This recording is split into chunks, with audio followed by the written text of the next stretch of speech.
Fala galera, bora para mais um SoloCast, sou o podcast oficial das Soluções de Investimentos. Meu nome é Guilherme Feriani, sou sócio aqui das Soluções de Investimentos e host aqui do SoloCast.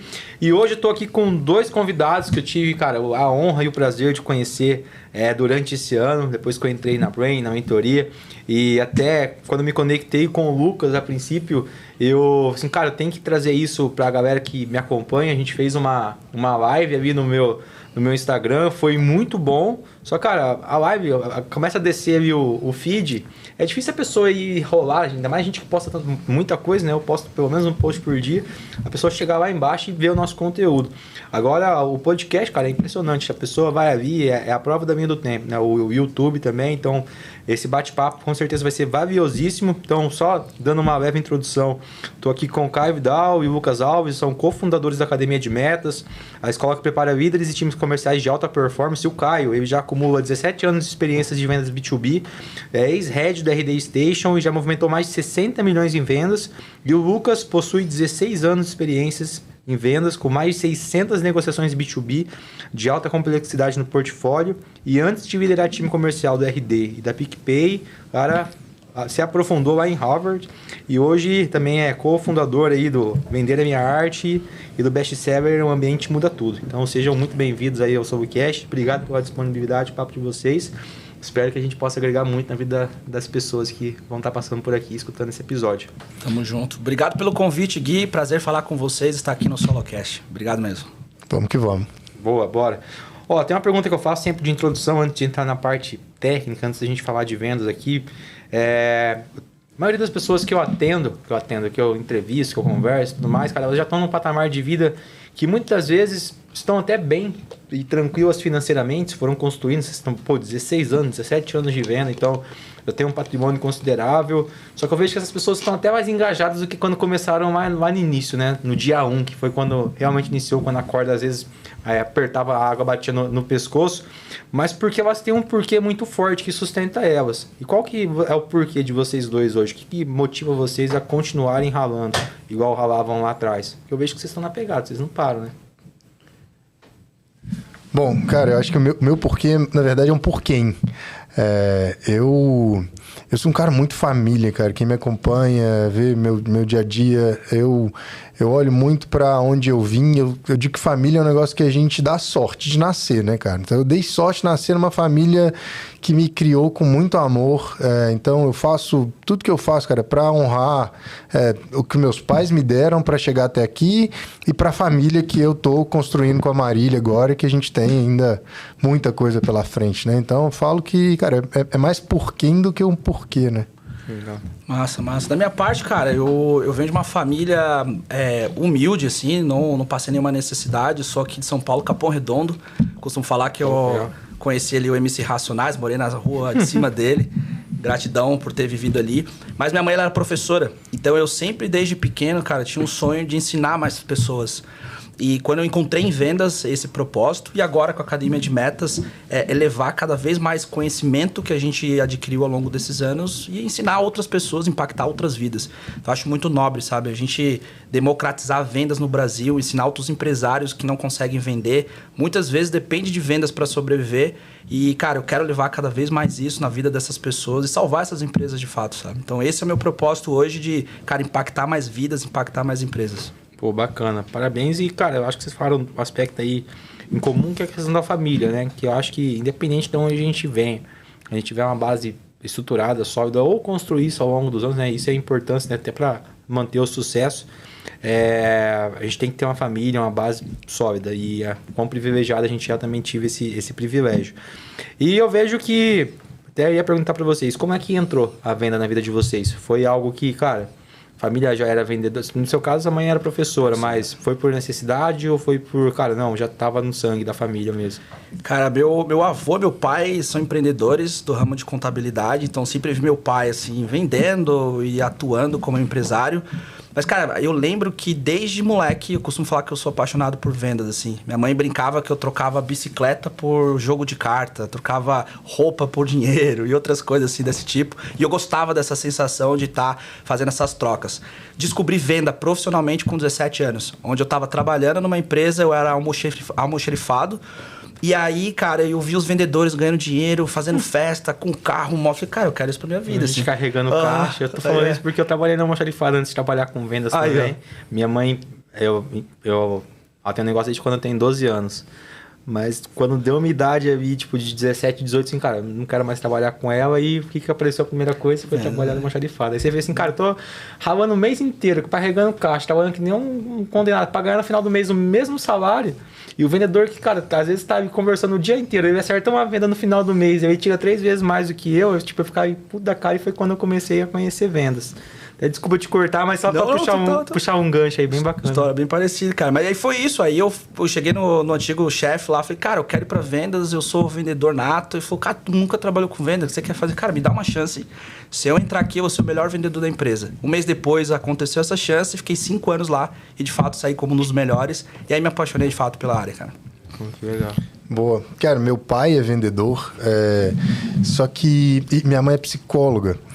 E vendas, assim, ao longo da vida eu fui descobrindo que meu pai que não ouça, mas minha mãe, cara, ela vende melhor do que ele, porque a psicologia é sobre fazer boas perguntas, né? Meu pai é um excelente contador de história. O Caio fica me zoando que eu adoro contar história, realmente adoro, cara, aprendizado dentro de casa, né?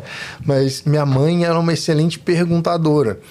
E desde criança, ela nunca me deixou fugir das conversas difíceis. E vendas é você aprender a gostar da parte difícil, né, cara? Muitas pessoas que eu converso falam, eu não tenho habilidade para vendas, eu não gosto de vender. Na maioria das vezes é porque tem medo de negociar. E eu não tinha essa opção quando eu era criança, né, cara? Criança, você prefere tomar um tapa do que sentar para conversar com a mãe, né? Minha mãe não me dava essa opção. Era, cara, vem cá, vamos sentar, vamos conversar o que aconteceu, por que você fez isso. E acho que isso desde criança foi me desenvolvendo. E juntou as duas coisas, o gostar de contar história com aprender a fazer boas perguntas, acabei tendo oportunidades na área de vendas que eu fui vendo, falei, poxa, isso aqui é um caminho que dá dinheiro, que eu gosto de fazer, eu gosto de resolver problemas, vendas é resolver problemas, e aí fui encontrando caminhos, né, cara, de ir evoluindo, desenvolvendo, aprendendo com quem faz isso melhor do que, já fazia melhor do que eu na época, né? Pô, legal. Já teve uma graduação e uma pós dentro de casa, então. Já teve os dois, né? Porque no final do dia é contar a história e fazer pergunta. E eu acho que no final as pessoas acabam meio que se perdendo, né? Porque você vê que alguns vendedores são muito bons em contar a história. Eu acho que isso veio muito lá atrás, né? Que antigamente o vendedor ele era visto como um cara desenrolado. Que é o cara que organizava churrasco. Bom de lábia. Bom de lábia, não sei o quê. Depois de um determinado tempo, é o cara que sabe fazer perguntas. Hoje em dia já é um pouco da junção dos dois e o cara que ainda analisa dados, né? Que a gente vai entrar um pouco nisso daí. Então, com o tempo, a profissão de vendas está se profissionalizando cada vez mais e aceitando cada vez menos amadores, né? Total. Então, tipo, é uma coisa bem, bem importante. E quando que foi que, cara, vocês começaram a ter resultado? Que tipo assim, cara, agora sim eu tô começando a virar um bom vendedor, tô começando a ser a pessoa que eu vendo hoje pros líderes que eu atendo. Legal. Cara, eu ganhei um não numa entrevista de emprego para trabalhar numa posição de vendas. E a partir desse não, eu conversei com o cara que me deu a negativa e falei, cara, beleza, obrigado pelo seu feedback, mas eu gostei muito da conversa que eu tive contigo. O que eu tenho que estudar para eu poder fazer parte do seu time um dia? E aí ele falou, Lucas, quer saber? Eu vou te dar uma segunda chance, cara. Eu vou te dar uma oportunidade, eu vou te seguir no processo, porque o não que ele tinha me dado é porque eu não sabia a parte técnica da venda do produto que eu estava me candidatando naquela empresa. Eu nunca tinha vendido tecnologia e nem para a indústria, que era o segmento que essa empresa atuava. E aí ele decidiu, como ele viu minha personalidade, meu comportamento, ele falou, cara, quer saber? Eu vou te dar uma oportunidade de continuar no processo, ainda tem mais 5 etapas pela frente e vamos ver o que dá. E aí, cara, segui no processo, passei nas etapas, quando chegou de volta com ele falou assim, cara, eu vou te dar uma oportunidade então. E aí entrei e, cara, aprendi absurdo, né, nessa empresa, foi nela que eu tive a oportunidade de... eu fiz uma negociação com eles, que eu queria fazer um curso em Harvard, se eu atingisse um número número acima do que era a meta estabelecida, e aí bati essa meta, e aí tive a oportunidade de conhecer um outro nível de negociação, né? Indo para Harvard, depois indo trabalhar na RD, que foi uma escola que eu e o Caio tivemos, que, cara, sem dúvidas foi... Vocês se conheceram lá? Aham. O Caio já era um vendedor pleno quando eu entrei, a gente era par.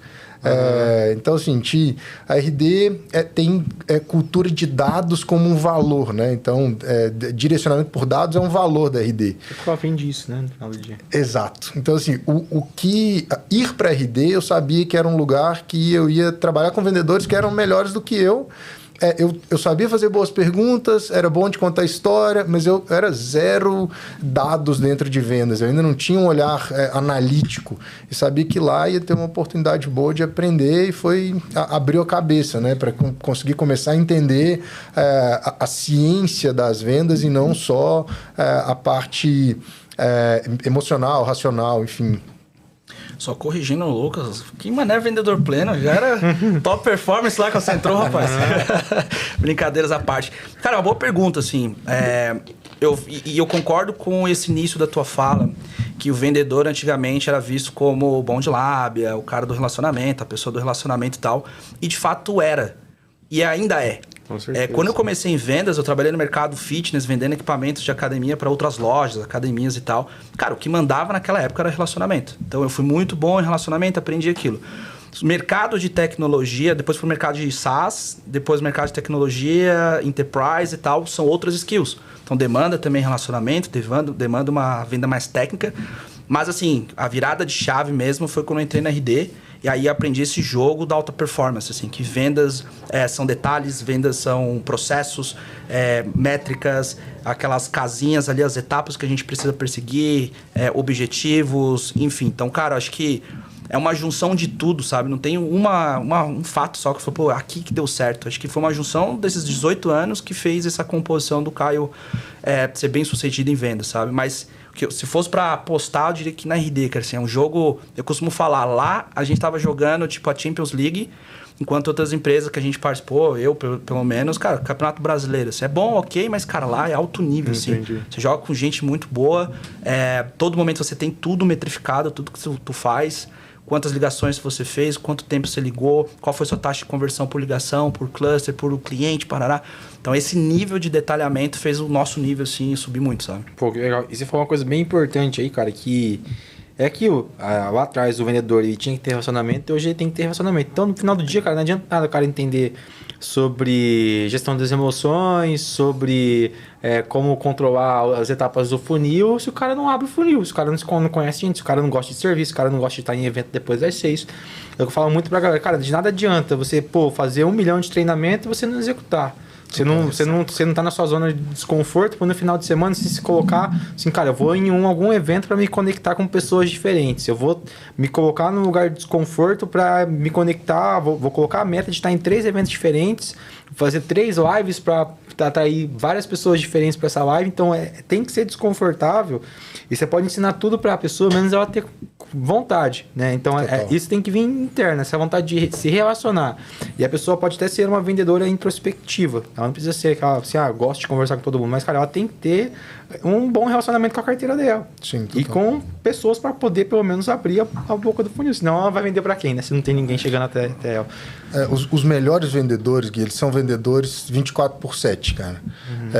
A caneta não cai 6 horas da tarde. Ele tá com o radar ligado o tempo todo. Uma característica do bom vendedor é a atenção, cara. O cara tá com a atenção ligada o tempo todo. Ele enxerga a oportunidade onde a grande maioria das pessoas estão enxergando um problema ou não estão enxergando nada. Ele olha e fala assim, opa, ali tem uma oportunidade. Esse cara aqui, eu vou gerar valor para ele agora. Pode ser que eu não vou vender nada para ele agora. Mas daqui a um tempo, se ele precisar de alguém para resolver o problema, que ele sabe que eu resolvo, ele vai lembrar de mim. Porque a gente usa justificativas racionais para explicar decisões emocionais. Se o Caio e o Gui precisam me vender alguma coisa, eu conheço o Caio gerou valor para mim. O que vocês vendem é um produto igual, cara, eu vou comprar do Caio. A nossa cabeça, ela funciona assim. Se eu tenho uma relação com ele já fez alguma coisa para mim, no inconsciente eu devo um favor para ele, eu tenho uma relação boa com ele já construída. essa é a cabeça do vendedor. Ele entende que ele não precisa... Ele é intencional no gerar um impacto positivo, seja sem esperar nada em troca, e tá atento, porque isso está acontecendo o tempo todo. O tempo todo tem oportunidade passando. O bom vendedor, ele pega essas oportunidades na hora que elas estão passando. Sim, vendas não aceita passividade, cara. É impressionante. Não, só um complemento que tu falou, que comentou de ser uma pessoa mais introvertida ou extrovertida. Uma coisa que a gente aprendeu que em vendas, cara, não é questão de ser extrovertido ou introvertido. Pelo contrário. Eu conheci excelentes, e eu digo mais, os melhores vendedores que eu conheci são pessoas mais introvertidas. Mas isso não interfere na venda desde que você tenha técnica e você tenha saber como fazer o processo. Então, mesmo você seja introvertido, se você tem a técnica correta, cara, você consegue fazer um bom relacionamento, você consegue criar um network poderoso, você consegue puxar um processo de vendas mais azeitado, inclusive até dependendo do produto que você vai vender, cara, até prefiro esse tipo de perfil. Então, aquela história de que vendedor bom é aquele vendedor que está conversando no escritório, cara, é mentira, é bullshit, assim. Então, às vezes, o vendedor muito bom, a vendedora muito boa, aquela pessoa vai estar quieta, cara. Na dela ali o dia inteiro, mas está fazendo o processo certinho, está fazendo os contatos certos, está se conectando. Então, vendas não tem a ver com humor, não tem a ver com extrovertido e introvertido. Então, é só um detalhe que é importante trazer também. Tem uma coisa que eu costumo falar pra galera que, cara, um bom vendedor, um bom empresário, uma coisa que ele leva pra vida, assim, é a base de relacionamento dele. Então, fazer aqui uma dinâmica. Por exemplo, cara, se vocês estivessem, né, hoje mudando de mercado, e fosse começar, sei lá, a vender um produto diferente, os primeiros 90 dias aí, como que seria, assim, cara, a estrutura, a rotina para que vocês se destacassem nesse mercado novo? Quais são os processos para que um vendedor se destaque hoje? Cara, quais são as atividades que eu tenho que fazer para mim minimamente ter resultado? A gente passou por isso agora, né? Exato. Que, cara, uma coisa que eu falei pro Lucas, assim, cara, eu saí da RD em março e a gente tá com a empresa desde janeiro. A primeira coisa que a gente focou, assim, cara, todo mundo precisa saber o que a gente faz. Ponto. Tenho ali 9 mil pessoas no LinkedIn, tem mais tantas mil no Instagram, o Lucas também. Cara, todo mundo precisa saber o que a gente faz. Então, nossa estratégia inicial foi, cara, comunicar isso. E aí, estando em eventos, participando de network, grupos de mastermind, como a gente está na Brain, fazendo live, web e outras coisas. Acho que essa é uma das estratégias que a gente adotou também. E acho que tem um ponto fundamental que a gente tem feito todos os dias, cara, é consumir de quem é bom já naquilo que a gente faz, o que a gente está querendo, que a gente está mudando de mercado. Então, poxa, estou começando do zero, eu vou descobrir quem que é o melhor naquela posição. A empresa que eu te falei que eu tomei o primeiro não, quando ele me deu um sim, ele falou, Lucas, vou te seguir no processo seletivo. Cara, eu tinha uns dias de férias no lugar onde eu trabalhava, eu peguei 2 dias de férias e fui passar 2 dias dentro de uma indústria, lá na área de manutenção da indústria, aprendendo como que funcionava para eu poder passar no processo seletivo da empresa que eu estava. Então, assim, o que a gente faz? Cara, vamos aprender com quem já faz melhor do que a gente. Quem que são os melhores vendedores do produto ou do tipo de solução que eu estou trabalhando agora? Vamos aprender o que essas empresas estão fazendo, o que esses vendedores estão fazendo, qual que é a oferta, como que eles constroem a história, seja para resolver a dor ou para oferecer o prazer do produto que ele está trabalhando. Então, acho que esse é o que a gente está fazendo agora. A gente consome de concorrente, a gente vive a experiência de compra. Então, eu não desligo o telefone quando alguém me liga para poder me vender. Não, eu sempre escuto o que a pessoa tem para me dizer, porque ele é uma oportunidade de aprendizado. Deixa eu ver o que o pessoal está fazendo no mercado, como que eles estão abordando, como que estão vendendo.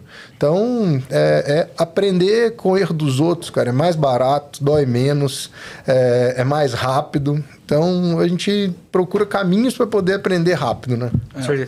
E eu acho legal, cara, que, tipo, eu comprei uma mentoria no final do ano passado, agora troquei de carro. E você começa, eu 100% intencional, eu começo a reparar no processo de vendas. Você vê como que tem muito profissional ruim no mercado. Tipo, muito, cara. Galera que sofre venda mesmo. Tipo, assim, cara, a pessoa compra porque tá com uma vontade muito expressiva de realmente comprar, porque senão a pessoa não venderia. É difícil a pessoa despertar o interesse no lead frio, né? Ontem eu tava escutando um podcast, um corte ali da Dani, que ela fala assim, cara, quando você atende 100% das pessoas, 20% não vão comprar de você, 20% não vão comprar, 20% realmente estão interessados em comprar, os outros 60% você tem que conscientizar. Uhum. Às vezes o cara não sabe que realmente você quer ir. Tipo, eu acho que é aí que tá a maior dor da galera. E o que vocês falaram agora é exatamente o que a gente fala pros nossos assessores. Assim, cara, é você se colocar em movimento você acompanhar os atendimentos dos assessores que estão tendo mais resultado. Então, você mostrar para sua rede de contatos, de relacionamento, o que você está fazendo. Muito provável que talvez essas pessoas vão querer ver que se você vai ter um resultado para depois comprar de vocês, né? Por isso que aquilo é mais fácil você vender para um desconhecido para um amigo no começo. Sim. Mas você vai vender para algum amigo também. É normal acontecer isso, né? Então, principalmente se você tem credibilidade do mercado que você vem. Então, eu acho que é um ponto bem importante, cara, que muita gente erra. E se você fosse destacar alguns erros comuns que vocês veem que hoje a galera tá cometendo muito, quais seriam esses principais erros que vendedores cometem hoje? Cara, falta de processo. Acho que esse é um erro clássico, assim, não ter uma clareza de... Porque o que é a parte importante de ter uma clareza de processo não só de ter o processo, mas os indicadores que eu preciso acompanhar em cada etapa do meu processo. 100% das empresas olham o último número, e dos vendedores também. Então, quantas vendas eu fiz? Agora, poucas olham para o que eu preciso fazer para poder chegar no resultado que eu tenho. Então, como o exemplo que o Caio disse, para eu poder fazer 10 vendas no mês, quantas ligações eu tenho que fazer por dia? Das ligações que eu faço por dia, qual que é a minha taxa de conversão em reunião agendada? De reunião agendada para a próxima etapa do funil e assim por diante, porque aí sim eu vou conseguir entender o que eu preciso fazer hoje, que é o que vai causar o meu resultado lá no final do mês. Eu acho que se eu tivesse que colocar super simples, clareza de processo, tanto empresas quanto vendedores ainda acreditam que ferramenta resolve problema de processo. Então, poxa, comprei um CRM, o CRM não resolveu o problema de vendas. Aí você olha as etapas do funil, tem lá um erro clássico, que é a etapa follow-up de proposta. Cara, essa etapa é assim, se você tem essa etapa no seu funil de vendas, sem conhecer o seu funil, eu sou capaz de dar, assim, com muita certeza que você tem uma curva de rio lá dentro. A curva de rio é aquilo, vai escorando ali, vai chegando, é um quartinho de bagunça. Aquele cliente, aquele lead que eu já devia ter dado lost há muito tempo, que, cara, tira da frente. Funil de venda serve para dar previsibilidade. Se eu estou mantendo no meu pipe oportunidade que eu não tenho clareza de próximo passo, é ilusão. Estou achando que eu tenho um número. E aí essa etapa follow-up de proposta eu ainda vejo em muitos funis de vendas. E aí ali tem... o funil, ele deixa de parecer um funil. A gente fala funil de vendas não é à toa, ele tem que parecer um funil. Quando tem essa etapa de follow-up, ele chega no final e faz uma barriga, assim, porque eu estou escorando a oportunidade que eu já devia ter marcado como perdido. Acho que esses são os principais erros que eu destacaria. Cara, adicionaria, falando de vendedor, que você perguntou também, a falta de disciplina para executar o que precisa ser feito todos os dias. O que eu quero dizer com isso, cara? Faça chuva ou faça sol, cara, a pessoa precisa executar o que precisa ser feito. Então, primeira resposta que ela precisa ter, o que eu preciso para bater minha meta? Essa é a primeira pergunta que todo vendedor bom precisa ter. O que eu preciso para bater uma meta? Geralmente é volume de oportunidade gerada, taxa de conversão e volume de ligação feita ali. Então, cara, se eu sei que eu preciso de um volume X de oportunidade, numa taxa de conversão de 30%, 40%, um ticket médio de tanto, eu sei que eu vou bater minha meta. Então, se ele tem esse planejamento prévio que o Lucas comentou, cara, executa isso todos os dias. Quebra isso por dia útil, quebra isso por semana, quebra isso por dia e execute. Então, já vi muito vendedor, muito bom, vendedora, só, cara, com falta de planejamento e ela não executava, a pessoa não executava isso todos os dias. Chegava no dia 30, não bati minha meta. Tá, o que aconteceu? Não ligou no dia que tinha que ligar, ficou 2, 3 dias ali achando que estava tudo bem, já tinha as oportunidades no pipeline ali garantindo a meta, aí essas oportunidades escorregaram, natural que vai escorregar, e a pessoa não fez esse trabalho diário. Então, cara, o que eu mais vejo assim, de erro em vendedor é que não se planejar e não executar isso todos os dias, sabe? É aquela coisa, né? É óbvio que qualquer pessoa consegue fazer, só que é difícil porque as pessoas não fazem o óbvio todo dia, né? E é difícil, cara. E realmente, aquilo de você deixar ali a barriga no follow-up é só pra sustentar, aumentar o teu ego. Eu me peguei nisso já em algum determinado momento. Você fala assim, nossa, tá tanta gente no meu CRM, cara. Mas se você for ver, se você for tirar as pessoas que estão no follow-up, que não vão fechar talvez a negociação agora, seu funil tá zerado. Exato. E aí você fala assim, cara, vou entrar em pânico. Mas era pra você ter entrado em pânico já se você tivesse clareza daquilo. E aí é a questão de você analisar os seus processos diários. Que é, você tem um BI ou você tem uma planilha que seja. Você entender que assim, cara, tem que fazer 10 reuniões. Fiz as 10 reuniões hoje. Se eu não fiz hoje, amanhã vai, talvez não pese amanhã. Mas mês que vem vai pesar essas 10 prospecções que eu teria que fazer. Eu acho que falta muito essa questão de processo, cara. Ô Gui, só complementando essa questão do pipeline que você comentou, tinha algo comum que provavelmente vocês também passem aí na empresa de vocês, é o que você comentou ali. Existem 2 tipos de pipeline. O pipeline, onde você tem um monte de coisa ali, um monte de oportunidade parada, negociação e tal, e você acha que tem. E tem o pipeline que você realmente não tem. E tá tudo certo. Eu prefiro esse aqui, que é o realista, do que você ficar olhando um pipeline que você acha que tem oportunidade, sustentando o ego, vai chegar no final do mês, vai dar merda. Então, o que eu costumo falar, cara, analisa o teu pipeline e deixa ele o mais redondo possível, assim. Cara, dá lote quando tem que dar, faz a revisão de op por op para você entender ali o que está acontecendo com o seu pipeline e deixar ele o mais justo possível. Porque se você ficar se enganando, cara, vai dar ruim no final do mês ali. O critério simples é, tem um próximo passo claro para manter no meu pipe e o que eu aceito como próximo passo claro? Porque é aquela história, poxa, se o meu ciclo de vendas é um ciclo de vendas de 30 dias, e aí eu tô negociando com o Guilherme fala assim, Lucas, pô, beleza, gostei, me liga de novo em setembro. Pô, setembro é totalmente fora do meu ciclo de vendas. Eu não vou manter o Guilherme no meu pipe agora. Cara, eu vou dar lost nele, eu coloco uma atividade na minha agenda para eu voltar lá em agosto, ligar pro Guilherme e eu vou trabalhar, cara, não vou deixar o Guilherme tomando a minha energia ali, porque eu fico olhando pro Guilherme todo dia e falo, não, lá em setembro eu tenho que voltar para ele. Exato. Não, tira da frente, porque eu vou ter que correr atrás de outros, aí quando for agosto, começo de agosto, eu volto a fazer contato com o Guilherme. Cara, tô retomando o nosso contato, como a gente tinha combinado, mas ele não é uma oportunidade no meu pipe. E se não colocar, cara, a tarefa você esquece. Eu comecei a usar CRM de maneira prática e como eu odeio sentar a cadeira, bunda na cadeira e fazer e preencher. Depois que eu perdi uma negociação grande, o cara fazia, entra em contato comigo em tal mês, não entrei em contato no outro mês que eu lembrei, olhando a lista de contato do WhatsApp e tudo mais, foi uma mensagem, cara, fechei com tal ciclano, beltano, assim, caraca, era pra mim ter fechado comigo. E aí eu conscientizei o cliente para ele fechar com esquentou marmita com uma outra pessoa. Então é extremamente importante. Eu acho que também não tem nada mais dolorido, cara, do que você fazer um baita mês bom e aí seu gestor ou você ter ali que explicar para as pessoas o que você fez e você não entendeu por que você chegou naquele número. Total. Então, tipo, acho que quando a gente não tem clareza, a gente não sabe nem o porquê que a gente não chegou no objetivo e também a gente não consegue transferir como a gente chegou naquele objetivo, né? Então, acho que é por isso a importância de a gente olhar cada vez mais dados. E é aquilo, né? O que vocês consideram uma venda bem feita, uma venda que não é ativa, que não é passiva, né? E é uma venda ativa. Como que eu posso, tipo, prospectar? Acho que é mais para base de eventos mesmo, não tem muito feijão com arroz básico. Tá. Você fala... o caminho para chegar?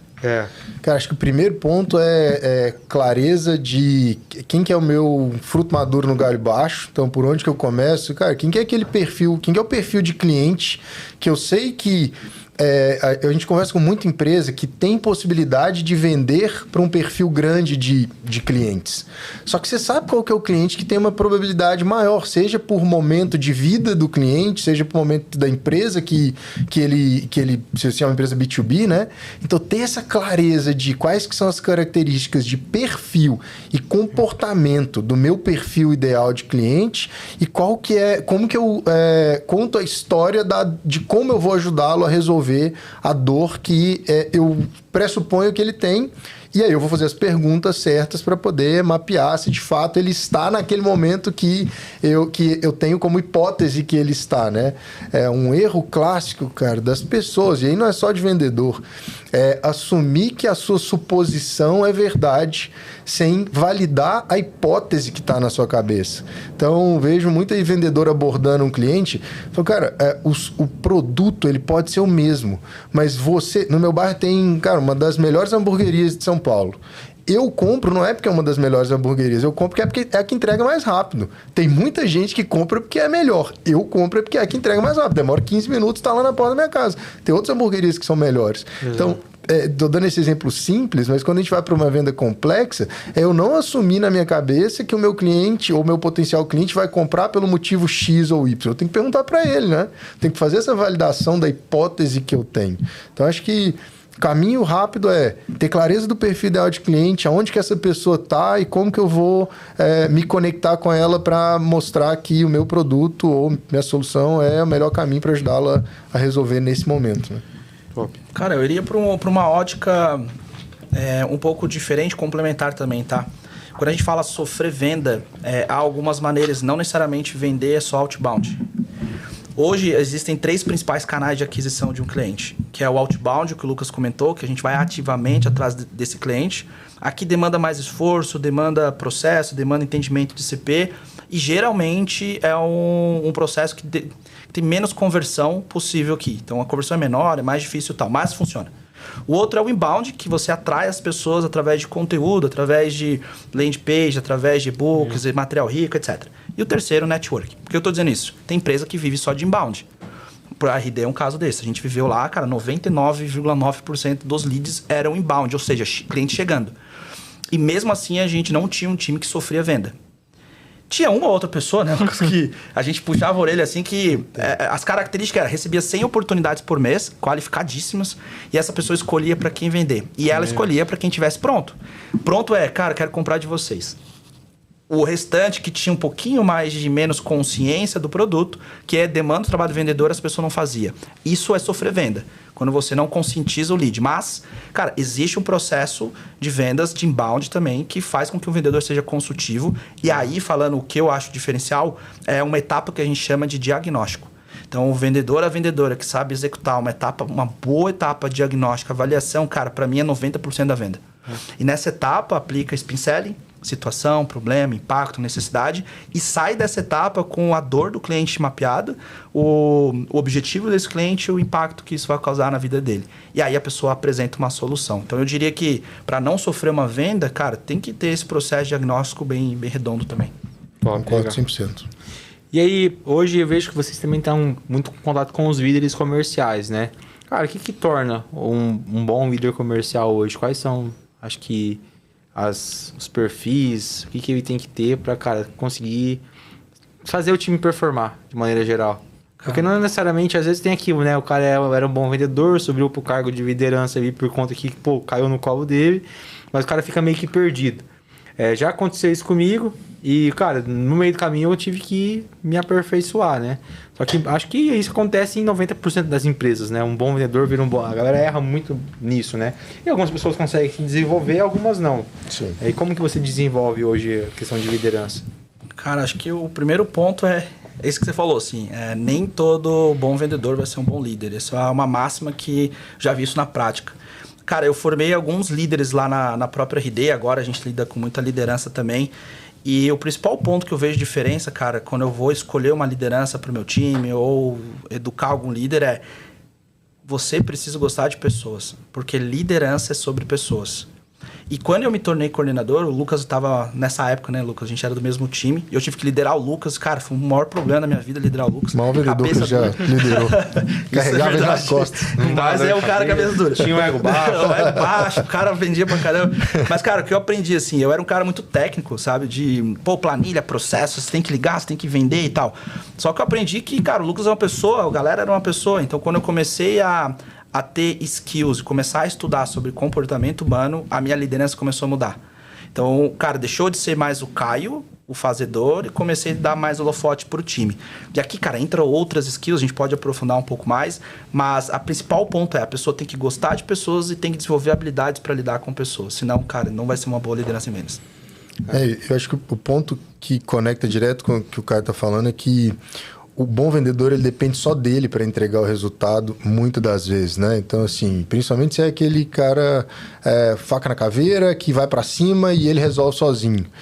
Pegar essa pessoa e colocar numa posição de liderança que ela não está acostumada, ela não tem habilidades. E aí falo que isso eu errei muito quando eu comecei na minha carreira de liderança. É você entender que na posição de liderança você tem que ter uma habilidade de conexão com os outros líderes, entender que você vai depender de um outro líder, do líder de uma outra área, da área de marketing, por exemplo, que você tem zero poder de influência lá e que você tem que ter uma ótima relação, porque para o sucesso da sua operação, você depende da operação dele, estar trabalhando de forma correta, alinhada com a sua. Então, são habilidades que são assim, muito diferentes do simplesmente ter disciplina de seguir um bom processo comercial e ter só escutativa, que é fundamental para o vendedor, mas isso para o líder é um básico só. Então, assim, tem outras habilidades que são fundamentais para que não só vendas, né? Mas ele precisa saber vender. Esse Sim, é o ponto, né? exato. Porque o Lucas, quando era coordenador, ele entrava direto nas negociações. Isso é bom porque mostra que ele sabe fazer e lidera pelo exemplo. Porque tem muita liderança que não quer sujar a mão. Não quer ligar? Não, já vi, sim. né? A gente pega direto, cara. Que a pessoa, você tem que pegar uma oportunidade que está travada. Você vai lá, entra e destrava e vende pro teu vendedor. Ou o que o Lucas fazia muito. Lista lost. Vendedor perdeu um monte de oportunidade no último dia do mês. O cara não ia bater meta. Ele sentou do lado, o cara senta aqui. Pegou umas 10, ligou e fechou e bateu meta pro cara. Cara, que líder faz isso, sabe? Então isso é liderar pelo exemplo. Isso é um ponto importante. E para liderança de primeiro nível, isso é fundamental. Eu digo aquele que tá ali no front, cara. Porque isso dá... O time confia. Então, por exemplo, quando eu voltei para RD... e voltei como coordenador no time do Caio, eu peguei um time que só tinha ouvido falar do Lucas vendedor, né? Então, quando eu cheguei para liderar o time não tinha confiança em mim ainda. Tem aquele período inicial de construir confiança. Foi entrar em call com 2, 3 vendedores, os caras olharam e falaram assim, caramba, ele sabe mesmo, ele sabe o que ele tá falando, faz sentido ir lá e fechava a venda. Então, isso gera autoridade pro time, gera confiança. O time precisa olhar o líder e saber que, poxa, na hora que apertar, eu tenho ali uma carta na manga que eu vou chamar, ele vai me ajudar, pelo menos a me dar caminho, a destravar as oportunidades. O papel do líder é servir o time, né, cara? Esse é o papel da liderança. Eu acho que até uma percepção de superioridade, senão, cara, a partir do momento que o seu vendedor ele vê que ele é melhor que você, ele vai trabalhar para outro. Ou vai virar um concorrente, né? Então, tipo, se você não pega o telefone e, pô, o cara não tem uma percepção de que você tá acima dele, que você é melhor que ele pode aprender alguma coisa com você, o cara muitas vezes pode até perder o engajamento, posso virar concorrente.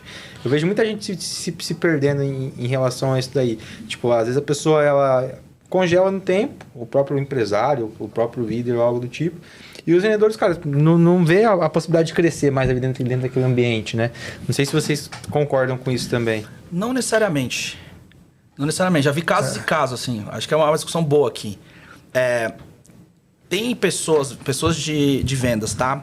Que elas se apegam a pessoa que sabe, de fato, ligar, fazer, executar. Então, tem gente que gosta disso.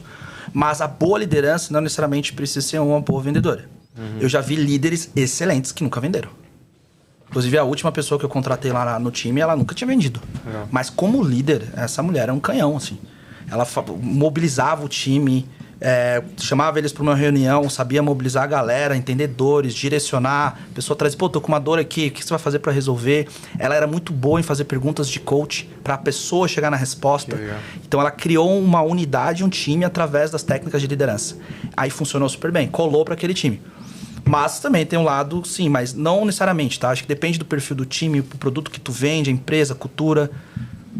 Concordo contigo. Acho que aqui no G4, acho que tem que ser um cara mais... E é muito provável, porque aqui é o líder de primeiro nível, assim... Se a gente for olhar por padrão, cara, o líder de primeiro nível, ele precisa saber vender ali o que ele está vendendo, como o Caio disse, para gerar autoridade frente ao time, o time ter confiança que ele vai ajudar a destravar. Mas como o exemplo, se a pessoa tem um perfil que ela consegue fazer as perguntas certas, o vendedor vai chegar na resposta. E o próprio vendedor, o bom vendedor...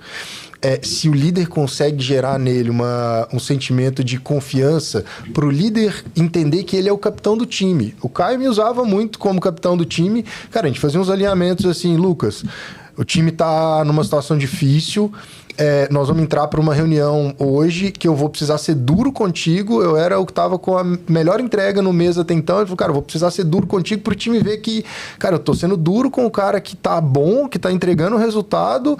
Então, assim, ele batia em mim para refletir no time, para o time olhar e falar assim, caramba, se ele tá pegando pesado. E a gente tinha umas discussões que era, cara, o bicho pegava na call de time, assim, só que a gente estava alinhado. Tinha uma relação de confiança ali que a gente sabia que tinha um motivo pelo qual a gente estava fazendo aquilo para refletir no time. Então, tem essa construção de time que o líder vai montando as peças que ele sabe que ele precisa ter, a pessoa que vai ter um comportamento um pouco mais agressivo no que diz respeito às vendas, outra vai ter um comportamento mais de paizão do time, que vai ser aquela pessoa que, poxa, entra para tranquilizar, acalmar as coisas. Então, cara, a construção de time é um negócio sensacional, né? Entendi. E tem um fator aqui você falou muito sobre liderança de primeiro nível.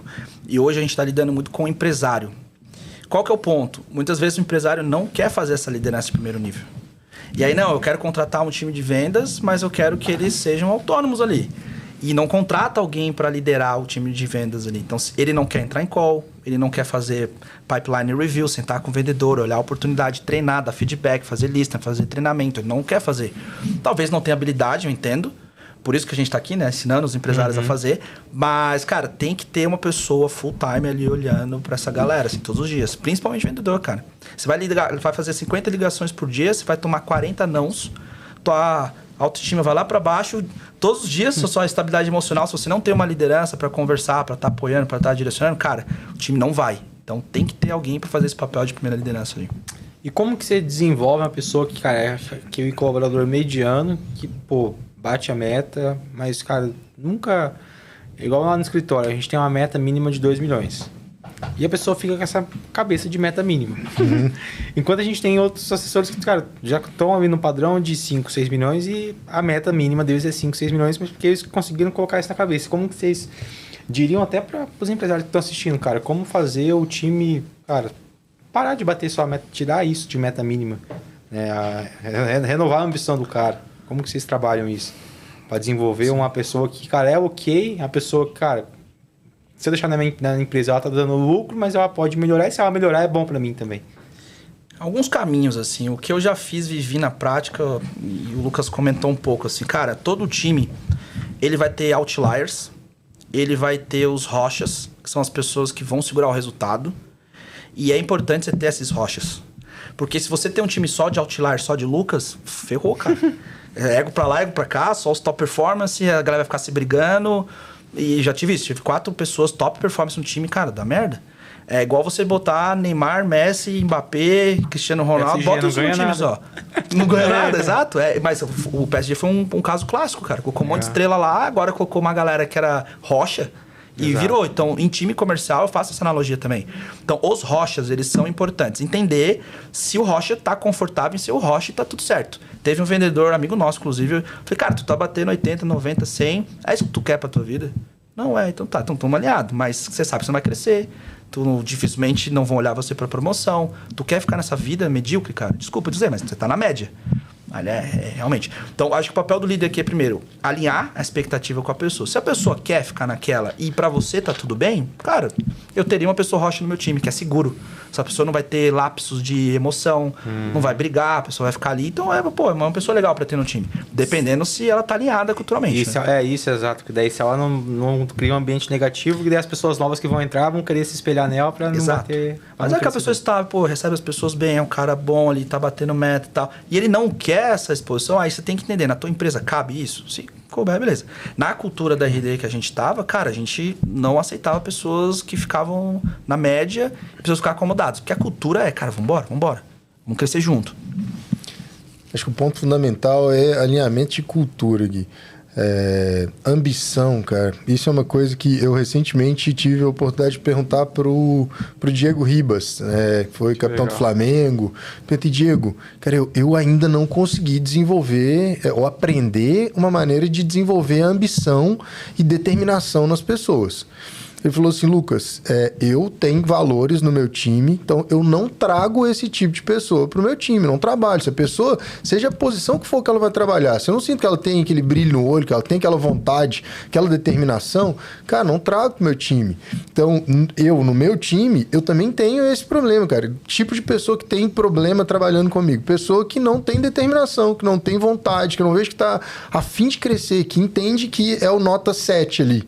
Não, nota 7, eu tô confortável com a nota 7. Essa pessoa eu tenho bastante dificuldade em trabalhar com ela no dia a dia, porque eu sou inquieto, incomodado. Eu quero fazer crescer, quero ver as coisas acontecendo. Sei que sou insatisfeito. Não é? E o insatisfeito no sentido positivo da palavra, de, cara, sei que a gente pode fazer melhor. A gente fala muito sobre isso, eu e o Caio. Cara, a gente tá estamos crescendo, estamos bem, mas a gente pode fazer melhor. O que a gente pode fazer para melhorar? A pessoa que enxerga e fala, que você pergunta para ela, o que você poderia ter feito melhor? Ela te fala, não, foi tudo ótimo, fiz tudo o que eu podia ter feito. Cara, essa pessoa dificilmente ela vai conseguir trabalhar comigo no dia a dia, porque a gente sabe que sempre dá para fazer alguma coisa melhor, cara. O inimigo do ótimo é o bom, né? Ah, tá bom, né? Ok, mas pô, dá pra ser melhor. Às vezes as pessoas se conformam com o bom, né? Isso que é complicado, cara. E lidar com um vendedor bom com postura tóxica, tem como lidar com isso ou tem que mandar embora mesmo? Melhor mandar embora pensando no longo prazo da companhia. Cara, eu falei esses dias com alguém sobre. Eu uso muito uma matriz, cara, de performance, assim. Aqui tem a performance, aqui tem a cultura, né? Um X e um Y ali.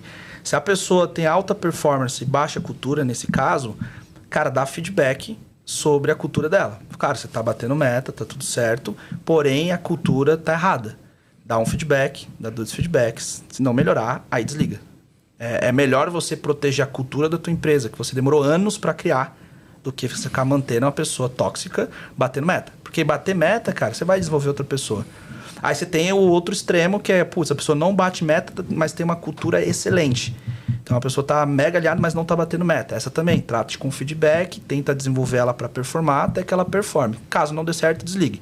E aí tem o extremo muito bom, que é quem bate meta e tem uma cultura alinhada. Então eu usaria essa matriz para você identificar. Mas cultura não se discute, cara. Em primeiro lugar, assim. Concordo 100%, cara. Concordo 100%. A gente, e cultura é 100% alinhado com comportamento, né? A gente tem uma pesquisa da Michael Page, se eu não me engano, que aponta que 90% das pessoas são desligadas por comportamento e são contratadas por competência técnica. Então, poxa, eu já cometi esse erro, Caio certamente já cometeu esse erro de olhar uma pessoa... A gente também. Exato, de olhar e falar assim, poxa, ela já trabalhou em tal empresa, ou então, mesmo aqui no G4, cara, eles têm um tipo de funil de vendas que o vendedor recebe, vamos supor que ele recebe oportunidades que são, pelo menos para ele poder bater 80% da meta dele, ele vai receber via inbound. Então ele está acostumado a trabalhar nesse funil, ele é top performance aqui. Eu pego e levo esse vendedor para trabalhar num funil onde ele vai ter que ser responsável por 80% da meta e prospecção outbound, cold call, ou ele vai ter que começar a frequentar evento, ele vai ter que trabalhar num tipo de funil que ele não está habituado. Cara, se eu não olhei para comportamento dele e olhei só para competência técnica, a chance de dar errado é muito grande. Então, olhar para o comportamento das pessoas que você não abre mão no seu time. Então, a gente entrevistou, coincidência, a gente entrevistou recentemente um vendedor, a gente sentou, conversou, e ele deu ok e falou, cara, beleza, combinado, começo a trabalhar com você semana que vem. Deu segunda-feira, cara, deu 9 horas, o cara não apareceu na reunião, ele não mandou e-mail, não falou nada, deu 11 horas, ele mandou um e-mail falando, poxa, cara, repensei aqui, tinha uma outra proposta, ele não falou da outra proposta, repensei, queria agradecer vocês, mas acho que nesse momento ainda não tá na hora. Eu falei, poxa, cara, que bom que isso aconteceu agora, porque a gente falhou alguma coisa que a gente não mapeou ali, de comportamento da pessoa, que isso possivelmente poderia dar problema pra gente na frente, que é transparência, cara. Transparência é um valor que pra gente é um valor da Academia de Metas, é um valor meu, do Caio. Eu prefiro ficar amarelo agora contigo do que vermelho depois. Então, assim, ter clareza de qual que é o tipo de comportamento que é inegociável para trabalhar contigo é amenizar muito dos riscos e problemas com o vendedor e não botar para dentro aquele que você olha e fala, poxa, não, ele já tem sucesso, bate meta e tal. Se tá desalinhado com a cultura e comportamento, é cilada, cara. E, cara, só assim, a gente teve casos já, com certeza, mais graves, assim, de a pessoa ser excelente, assim. Gabaritou a entrevista, ainda mais hoje com o chat GPT. Eu já vi gente lendo, assim, os textos. Eu perguntava a pessoa lendo, assim, na careza, na caruda. Mas a gente contratou já gente, assim, pessoas que, pô, impecável na entrevista. Cheguei pro meu diretor, não contrata, eu coloco meu na reta aqui e tal, eu garanto que a pessoa boa tal, cara, tipo, no segundo dia já deu problema de comportamento, assim, e a gente não mapeou. Porque o processo de entrevista, cara, dependendo da empresa, se for uma empresa mais estruturada, vai ter uma reunião de 30 minutos com o RH, aí faz um teste comportamental, depois vem 1 hora de entrevista.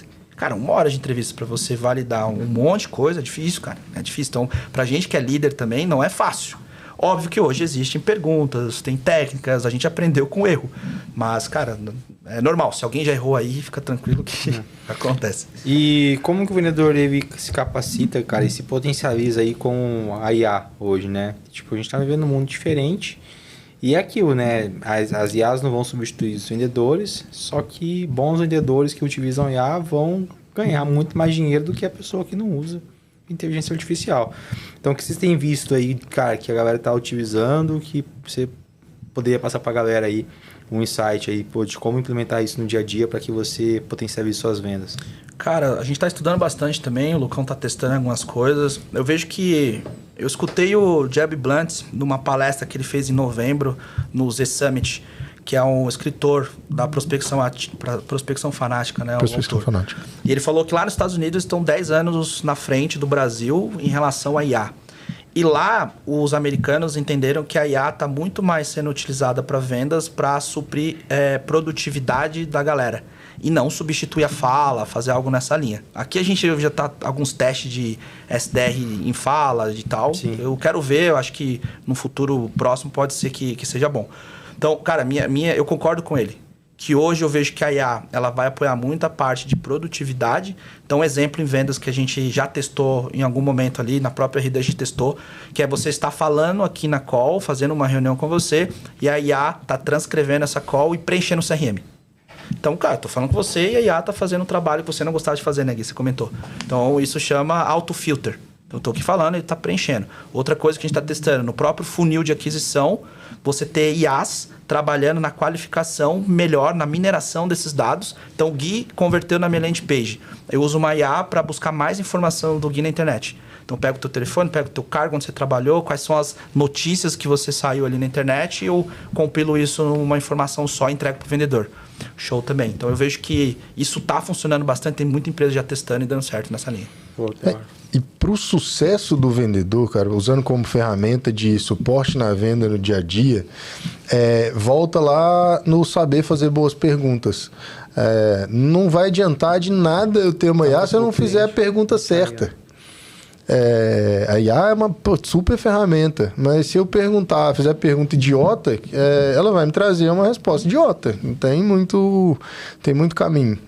Eu estudo bastante sobre o que a gente pode aprender para... Tem um cara que eu super recomendo, quem não acompanha, que é o Ricardo Basaglia, o CEO da Michael Page, é um dos maiores headhunters do Brasil, é um dos melhores perguntadores que eu conheço hoje, assim. Ele como ele está acostumado a fazer entrevistas, o cara faz as perguntas para poder ter a resposta que ele quer, e não o que o candidato acha que ele quer, né?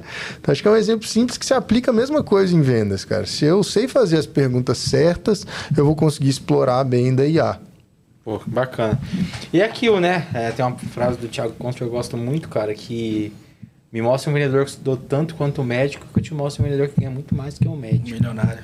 Milionário. Então, tipo, cara, é surpreendente como que a pessoa tem preguiça de adquirir repertório. Né? Então, tipo, cara, não tem coisa mais legal do que você ser um camaleão. Você ter tanto repertório, a roda que você se inserir, você consegue conversar pelo menos minimamente com as pessoas que estão ao seu redor. E aí, com isso, você acaba construindo mais relacionamento, né? A pessoa é interessante, acaba sendo convidado para outras coisas. Até teve uma frase que eu postei essa semana, cara, que você se conecta com as pessoas de duas maneiras. Ou servindo ou comprando acesso, né? Então, às vezes, você pode até comprar o acesso para fazer networking, cara, e tá tudo bem. Só que para você se permanecer no longo prazo dentro desse acesso que você comprou, até para depois você ganhar outros novos acessos que o dinheiro não compra, é só você sendo realmente interessante. Como você é interessante? Você sendo uma pessoa realmente que tem repertório para agregar e contribuir com todo mundo. Que entra no comportamento, cara. Assim, muito do que a gente faz entrevista, eu procuro entender muito cara, como que é o seu dia a dia? Como que é a sua rotina dia a dia? O que você faz no dia a dia? Porque aí você vai pegando... Se eu perguntar para você se você é disciplinado, você leu lá na descrição da vaga que a gente está procurando uma pessoa que tenha disciplina, a chance de você chegar para a reunião e falar isso é muito grande. Agora, se eu te pergunto como é o seu dia a dia, como é a sua rotina, cara, não vejo nada que demonstre ali que é uma pessoa disciplinada, eu tenho a resposta já do que eu queria saber. Então, assim, entender de fato quem é é a pessoa de verdade, né, cara? Porque treinar vendas, principalmente se a gente está contratando para uma posição júnior, uma posição de, sei lá, um pré-vendas ou um vendedor júnior, ensinar a vender é fácil se a pessoa tiver as habilidades, as soft skills para desenvolver. Se ela tem boa escutativa, se ela tem coachability, se ela tem disciplina, determinação, se ela tem vontade mesmo, a gente vê que ela tem, que ela quer aprender, quer fazer as coisas acontecerem. Se ela não tem isso, cara, muito difícil a gente conseguir. É muito mais fácil ensinar a vender do que ensinar a acordar todo dia, 5 horas da manhã, igual você acorda, vai pedalar 12 quilômetros todo dia. Esse cara, você vai falar numa entrevista contigo, você fala, cara, esse cara aqui é disciplinado, esse cara aqui, se ele aplica essa disciplina na vida dele, a gente dá o caminho para ele aqui, tem a determinação que ele tem, ele vai se dar bem em vendas, cara. A gente dá o caminho para ele. E tem uma dica prática aqui para essa pergunta que eu lembrei, que é a pirâmide do desenvolvimento. Já ouviu falar, o Gui? Que é uma pirâmide, né? Que todo ser humano aprende de alguma forma. E é um método de aprendizado. Diz que essa pirâmide é o seguinte: 10% de todo o nosso aprendizado vem do estudo formal, livros, podcasts, cursos, faculdade, teorias, etc. 20% do teu aprendizado é através de outras pessoas, mentorias, sentar com o Lucas, fazer um benchmark, escutar uma call de um outro vendedor. Então você vai aprender ali com o teu ecossistema, teu network. E 70% é na prática. Então, cara, mais da metade do seu aprendizado ele tem que ser praticado para você viver isso e, de fato, aprender algo. Então, é algo que eu levo pra minha vida. Gosto... Aí, cada um tem que se entender, cara. Como é que você gosta de aprender? Como é que teu corpo absorve conhecimento? Eu gosto muito de podcast. Eu gosto muito de vídeo, que eu aprendo rápido. Imersão de 2 dias para mim, eu saio já com uma porrada de coisa. Eu já não gosto de cursos muito longos. Tipo, faculdade. Eu fiz, mas, cara, é chato pra caramba. Cara, não gosto. Então... A pessoa tem que se entender. Eu gosto de livro. Tem vendedor que não gosta de livro, gosta de audiobook. Então, cara, separa nisso. 10%. Como é que você vai aprender? 20%. Quem são as pessoas que vão te ensinar? 70%. Cara, você tem que praticar. Até porque o resultado do cara tá depois das 6. Sim. Né? Então, por exemplo, eu falo bastante isso aí. É uma frase que eu gosto muito, cara. O que diferencia o cara que joga Champions League do cara que joga Várzea? É a rotina do cara antes e depois do jogo. O que diferencia um vendedor de alta performance? É a rotina dele antes e depois de entrar no escritório. Total, é como o cara se comporta, onde ele frequenta, onde ele está, com quem se relaciona. Sim. É intencionalidade o nome da palavra. A pessoa tem que ser intencional, porque no final do dia todo mundo tem as mesmas 24 horas, né? Então, tipo, chega no momento ali, a gente está vendendo muito. Mas como que a gente vai aumentar nosso ticket médio para a gente vender mais? Sim. Chegou no momento que eu explodi meu ticket médio, aí você tem que virar líder comercial, porque daí você não depende, você tem só 24 horas, mas agora você tem 10 pessoas que você está liderando, você multiplicou as suas 24 horas por quantas? Então, tipo, uma coisa que eu comecei a ver que é bem bacana. Indo para as perguntas finais... Pode falar, desculpa. Não, é a capacidade de ter consistência, né, cara? Que e tirar as muletas da frente, acho que esse é um ponto fundamental. Eu vejo muita gente... Cara, o brasileiro lê um livro por ano, ou menos, né? Então, tem muita gente que fala, não, eu aprendo melhor com audiobook. Mas é preguiça, cara. É falta de comprometimento para poder sentar ali. Aí, eu aprendo mais com audiobook. Ele faz o audiobook ouve o audiobook mexendo no celular, passando a página do Instagram. Não, é falta de comprometimento. É assim, poxa, eu costumo brincar que eu aprendi a ler com 18 anos. Até então não gostava, porque eu tinha que ler os livros que eram obrigatórios. Obrigatórios para poder fazer o vestibular. Depois que eu entendi, poxa, isso aqui eu gosto de ler, é o tipo de leitura que me prende, que me ensina. E é ler o livro que você vai aplicar no momento, né, cara? Que senão você acaba virando um obeso mental. Você tá lendo um monte de coisa que você não vai aplicar, você não vai queimar aquilo ali agora. Só perdendo tempo. Você tá só perdendo tempo. Então, e aí fica ruim ler mesmo. Então, eu procuro ler livros de acordo com o meu momento. Então, o que é um conteúdo que eu tô precisando aprender agora, que eu vou ler e vou sair daqui e vou colocar na prática? A leitura fica muito mais interessante e aí eu vivo o que o Caio falou, né? Beleza, os 10% ali que eu tô consumindo de leitura, eu vou aplicar no meu 70% ali na hora. Eu posso ler todos os livros sobre jiu-jitsu, posso passar a vida lendo livros sobre jiu-jitsu. Se eu sentar com um cara, se eu entrar pra um tatame pra lutar com um cara que é faixa branca e já tá 2 meses treinando, é perigoso eu tomar um couro dele, porque na prática é completamente diferente, né? Da hora. Eu tô vendo um livro sobre isso, que fala, cara, a importância de a gente encontrar fracassos, né? Colocar na prática, cara, porque é daí que a gente vai se reinventar e fazer certo, né? Não tem pra onde correr. Se a gente for pegar as pessoas que têm grande resultado, elas tiveram a capacidade de errar rápido e consertar. Errar e consertar rápido, né? Exato. Então, elas foram muito boas em errar e consertar rápido. E até indo para perguntas finais aqui, de maneira resumida aí, o que é a Academia de Metas? E onde vocês querem chegar aí nos próximos anos? Qual que é o trabalho que vocês fazem e como vocês estão ajudando os empresários hoje? Boa. Cara, hoje nós estamos posicionados como uma escola de formação empresarial para empresários e líderes comerciais.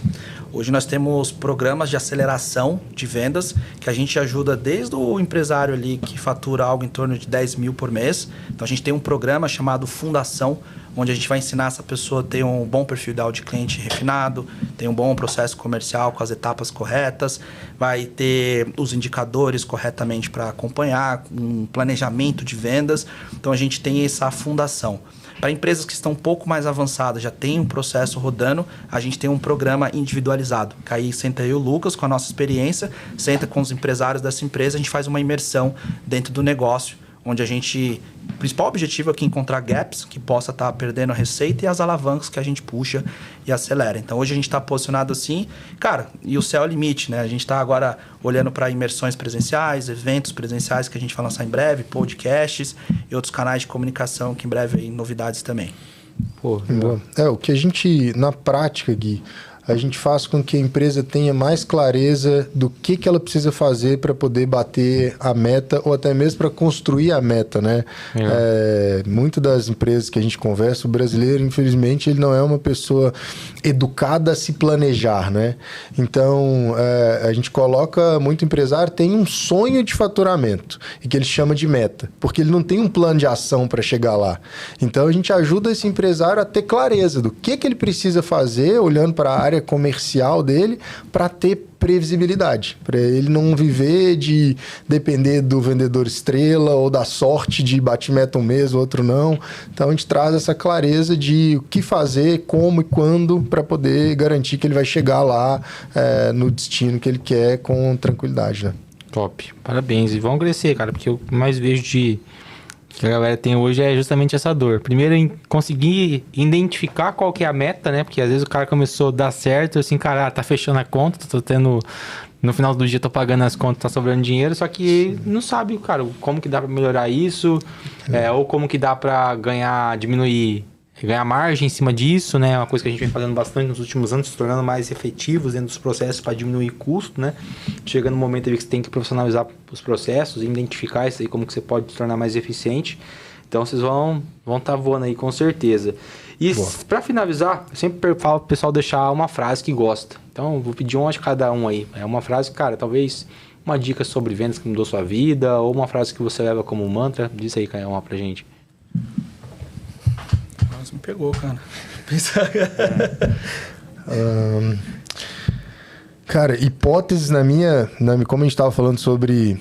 eu acredito que a venda acontece no diagnóstico. Essa é uma frase que eu repito sempre, cara. Porque eu acredito que as hipóteses, elas direcionam e as suposições, elas te cegam. Então, se eu tenho clareza de, durante o diagnóstico, eu preciso fazer boas perguntas para eu validar a minha hipótese, eu tiro de cena as minhas suposições, que é onde mora o erro. Então, o explicativo do porquê dessa frase, né? Então, use as suas hipóteses para te direcionar e deixe de lado as suas suposições. Boa. A minha eu vou na clássica do Peter Drucker, você não pode medir o que você não pode gerenciar. Essa frase mudou minha vida, assim, em relação a vendas, porque eu entendi, cara, o quanto mais eu soubesse dos indicadores da minha operação, mais eu tinha controle e ação prática para mudar o jogo. E aí, até dando uma dica prática, você comentou ali sobre virada de mês, indicadores e tal. Existe um ritual que chama Performance Review, que esse ritual a gente leva até hoje, cara. Que é olhar para o mês anterior. Cara, o que a gente fez de bom e o que a gente fez de ruim. Geralmente, é mais difícil tu responder essa pergunta quando o seu resultado é positivo. Se você bate meta, e aí você responder porque você bateu, é difícil pra caramba. E aí, se você sabe exatamente o que você gerenciar, se você tem os indicadores corretos, aí vai ficar mais simples. Então, essa é uma dica e um mantra que eu levo aí pra vida. Boa. E como que tá a rede social de vocês, pra galera encontrar vocês aí? Boa, a minha é @CaioVidalSO no Instagram e Caio Vidal Soares no LinkedIn, ou Academia Metas no Instagram também. Boa. Lucas.alvesbr no Instagram, Lucas Alves no LinkedIn. Bom, galera, então, queria novamente agradecer a disponibilidade de vocês. Para você que ficou até o final desse episódio, pô, Uma baita aula e eu acho que o assunto de vendas é um assunto muito extenso. Eu tentei fazer um 360 indo desde a parte do vendedor até a parte do líder comercial e como que isso pode melhorar a nossa vida, mas pô, se a gente for nichar, dá pra gente fazer um podcast de cada tema e agregar tanto pro líder comercial quanto pro vendedor. Eu acho muito bacana isso. Então, se você ficou até o final, compartilha com o líder, com o gestor, com o empresário, com o seu time comercial, para que eles possam tirar insights. Eles, pô, já fizeram até um pitch de vendas de como que funciona a academia. E se vocês querem também contratar eles, cara, entre em contato. Venham acompanhando o resultado que eles vêm fazendo ali, o trabalho que eles vêm fazendo dentro da nossa mentoria e com outros empresários amigos nossos. Os caras vêm se destacando muito. E deixa o seu like, compartilha esse vídeo. Até o próximo Solocast. Dê uma força aí pro nosso canal. É isso aí, galera. Mais um episódio finalizado. Valeu, turma. Valeu, obrigado, Gui. Gui. Parabéns. Parabéns, cara. Valeu.